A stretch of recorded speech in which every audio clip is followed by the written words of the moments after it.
Good morning you guys, it's Karen and I am here to talk about this. This is the NIOD Non-Acid Acid Precursor 15%.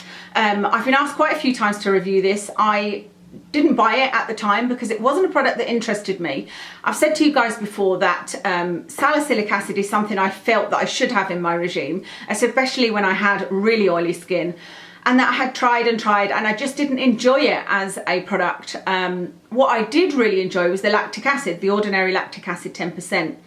I haven't been using that in my regime because I'm testing many other things that I don't really want to mix with that level of pH or just an acid in general. Anyway, I decided to give this a go because I obviously was getting a bit obsessed with the NIOD products and this was one I hadn't tried.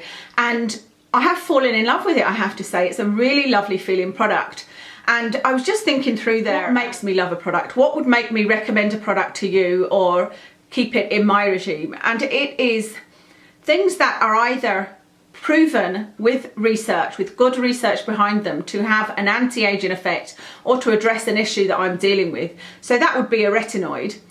Or it would be something that simply made my skin feel lovely but didn't have alcohol and fragrances and ingredients that I didn't think were great for my skin in it. So good ingredients, felt great, but may not necessarily be proven. And then the hope is that I can find products that have both, that really feel lovely on the skin, that I really enjoy using, and that are proven. This for me have always been an addition to skincare, not an essential.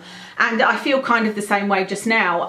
There is research behind acids, as in BHAs and AHAs, so that doesn't include this non-acid acid precursor, showing that they are great at exfoliating without having to manually exfoliate, which can sometimes be too harsh on the skin.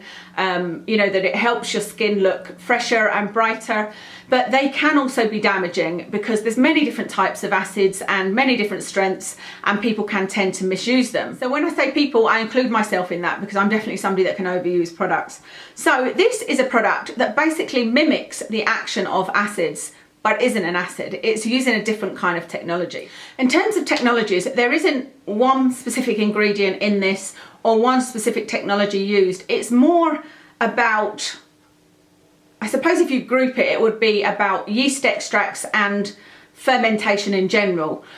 So I've looked, there's kind of 6 ingredients: Lactococcus ferment lysate, hexanol dipeptide 3, norleucine acetate, myristoyl nanopeptide, yeast extract, soy amino acids, pseudoalteromus exposaccharides. There's a lot of ingredients there. I'm not sure if I pronounced them right or not, but I have looked into all of those ingredients and they are all the subject of research. And you may have heard me say before that yeast extract is something that is in itself being studied in all its elements.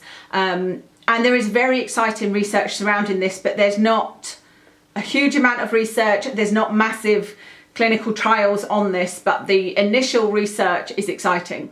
So what NIOD are claiming is that this has the same effects as acids and even an action that is the same as a retinoid. So I'll read you that particular bit. It says there's 2 forms of amino isolates that mimic the visible surface regularizing action of retinoids without any presence of retinoids or related acids. So it's saying it does something similar to retinoids, but certainly this is not something I would put level with retinoid. It's nowhere near proven to do anything like what a retinoid does.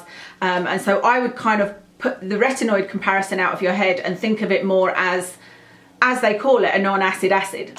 It then says a bioferment oligopeptide offers better exfoliation than alpha hydroxyl acids without the irritation or inflammation.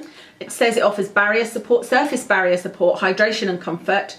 And a marine derived ingredient increases water retention capacity, that's essential with enhanced skin turnover. What's been really interesting about this product is reading the reviews from people, because most people seem to react to it with no peeling, no feeling of exfoliation, no irritation whatsoever.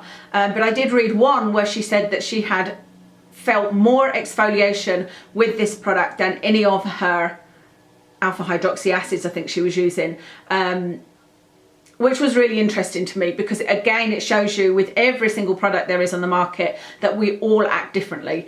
In fact, when you think about it that way, what's really the point of me doing a review? Because you may not react the same way as me. But I guess what you do is listen to everybody's reviews and then decide if it's something for you. But like I said, most people I've read absolutely love the product, makes their skin feel lovely, but there's not an awful lot mentioned about exfoliation. You know, not many people have talked about their skin peeling or feeling like their skin has turned over or any stinging or anything like that. So great technologies, exciting research, everybody seems to love it. What do I think? I think I said at the beginning, I really enjoy this. I have had zero stinging from it. I put it on immediately after cleansing. I find it really odd that they say to put this on after the MMHA, and I haven't been doing that. I've been using it at a separate time to the MMHA. I haven't been using these things regularly. I should say this is definitely a first impressions. I've only used this a couple of times, up to about there. But I really enjoyed the feel of it. It feels very somehow soothing when you put it on.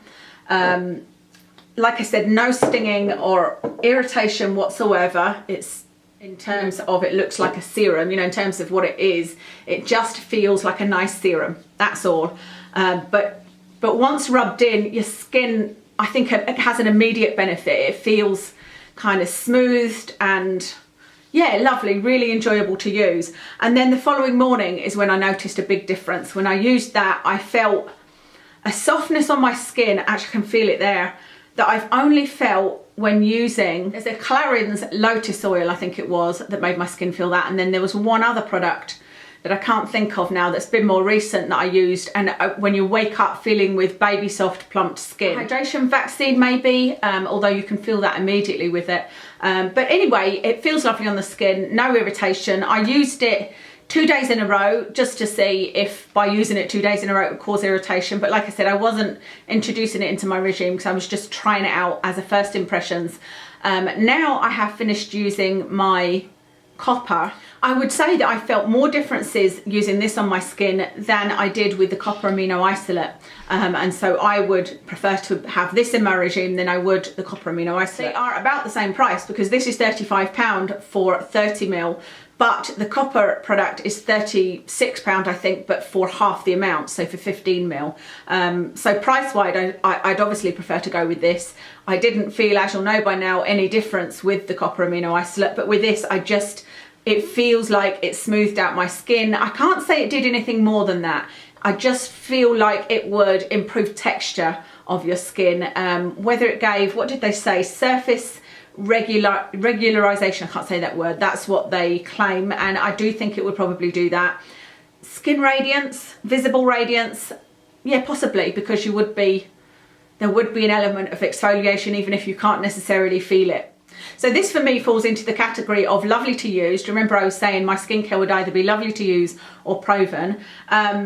And it's also quite exciting, the research, and there's nothing bad in it. There's no alcohol, no fragrance, etc. So I'd be more than happy to use it. I don't think it'll ever be an essential part of my routine.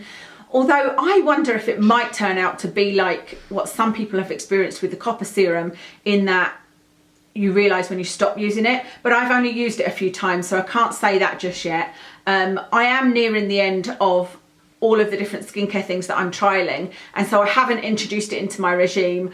You know, I've completed with the copper, but I'm trying out the sub-Q hylamide sub-Q serum, and I just want to give that a proper run for its money without using this at the same amount of time that I'm using that, because I don't want to say that I've gained a benefit from the sub-Q only to find out it was actually this that I was feeling the benefit from. I'm excited to get this into my routine, and there are a few items now that I'm really looking forward to putting in my routine and using all together. And I think pretty soon I will have a skincare routine to talk to you about that will be not permanent, but certainly semi-permanent. It will be for the foreseeable future, and I'm coming to the end of the sort of testing phase. It doesn't mean I'll never test any other skincare, but I think what I'd like to do is just stop and use the routine that I have developed, if you like, and the products that I know I enjoy for 1 to 2 months, maybe even 3 months if I can be patient, without using anything else, and see how my skin reacts to those. There doesn't seem to be anything you can't use this with, or it hasn't listed anything you can't use with it, but I don't know what the story would be with using this with retinoids. That's something I'm going to look into, because I would definitely be keeping retinoids in some form or another in my skincare routine, and I want this in my skincare routine, so I'm going to try and find out if you can combine them. All it talks about on the NIOD website is that if you are using the copper amino isolate, you use this afterwards, and you use this after the you use copper amino isolate, then MMHC, the hyaluronic acid, then this, but use this before the vitamin C, the Elan, which is another product I haven't tried from them actually, and vitamin C is something I love having in my routine. So I am going to have a look and see, or maybe get in touch with them and see if anybody knows if you can mix this. If anybody's already asked that question, let me know, can you mix this with retinoids? The only reason it's a question mark in my head is because they have said something in it mimics the way that retinoids work, so it's maybe just an area to be careful in. I will report back to you on my findings with regard to that when I do that routine for you, because like I said, it will include retinoids and most likely this product, and I'll talk about it in that video. By the way, I should have said this has a pH of 4 to 5. Obviously acids are more in the 2 to 4 range, and this is in the range of 4 to 5, which I think is a really nice pH to be putting on your skin. That's everything to tell you about this. I will list all of my makeup in the description. Tell me your thoughts on this, because this has been out for a long time. This is certainly not a new product, and I'd love to know what you guys have experienced with it. Has anybody experienced irritation? What are the kind of long-term changes you can see if you've been using it for a while? Yeah, let us know. Thank you very much for watching, and I'll see you again soon.